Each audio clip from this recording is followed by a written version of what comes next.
So basically, you want to go to your browser and type in something like ILR application for skilled worker. If your type of visa is different, then you need to type in your exact visa type. So right now, I'm on this page by the UK government, and this is what I am saying. I'm looking at the eligibility, what the ILR entails, when to apply, how to apply, the fees. As you can see, it costs £2,885 for each person applying, and you can include your partner and children on the same application form if they are eligible. Decision is usually within 6 months if applying using the standard service, and you must not travel outside of the UK during this period. So basically, I'm going to be leaving the link to this page in the description box below, so just go through it. You can pay extra £500 to get a faster decision. And once I read all about that, I went back up and I clicked how to apply. So now when you click on how to apply, you will see that you must apply online. So you can click on that and then you can apply. But before that, you must have passed your life in the UK test. I have another video where I talked about life in the UK test. I'll be leaving it in the cards and also in the description box below. When you click on apply online, it brings you to this page where there are more information about biometrics and everything you need to know. So scroll down and then click on apply now. You need to put in your location. Are you currently in the UK? Yes or no? Yes. Save. Other Home Office applications. You currently have any application with the Home Office? For leave to remain, for which you have not received a decision, I clicked no. Make sure that you are putting the right one as it regards to your situation. So you need to input your email. Make sure it's an email that is easily accessible to you. It should ideally be your own email. Then you put in a password, and then they'll send a verification email to you, and they also send you this link that you can always log in through if you ever need to continue your application. And after verifying my email, I entered my password, signed in, and now the application can begin. So now they are asking whose email is this. So you need to tick whichever one is right. Save and continue. Do you have an immigration advisor? I clicked no because I don't have any. In which category am I applying for leave to remain? So there are a lot of visa types here.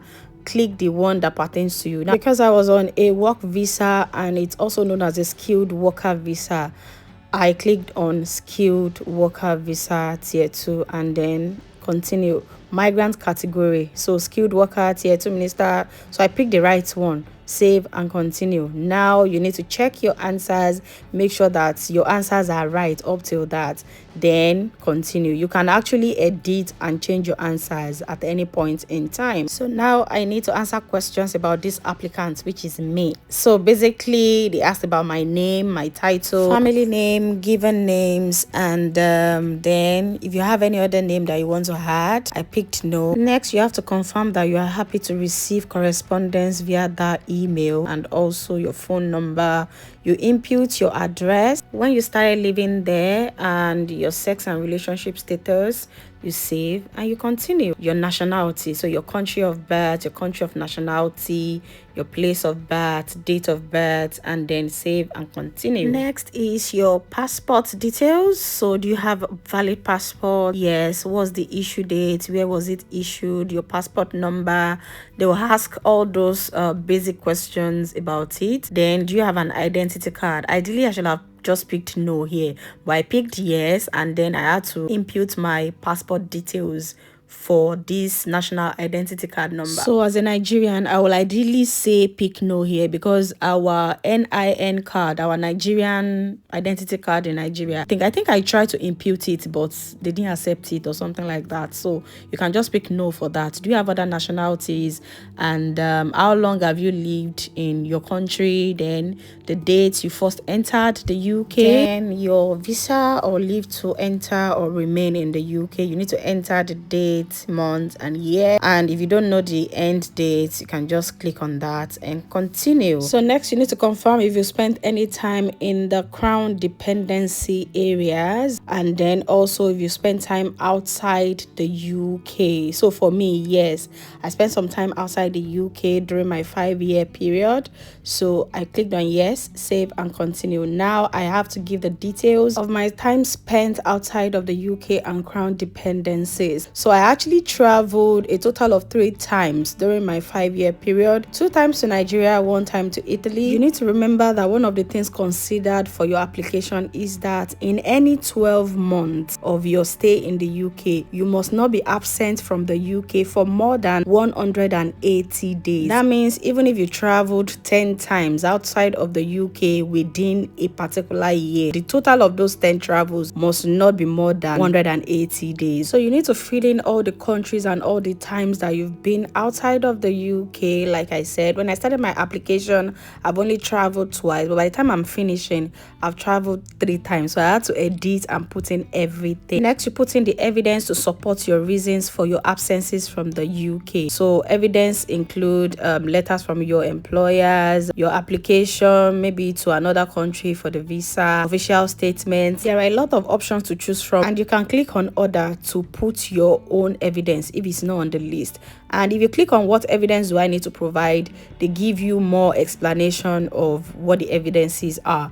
So here I had initially ticked order, and then I put in that I'll be imputing my flight ticket and all that. But later on, I actually deleted that, and I just, went by the options that they gave to me. So feel free to add as many evidences as you have. Then save, and I continue to other countries you have lived in. I haven't lived in any other country apart from my country of birth, so I picked yes, and save and continue. I put Nigeria, and then from when I started living in Nigeria up until when I left.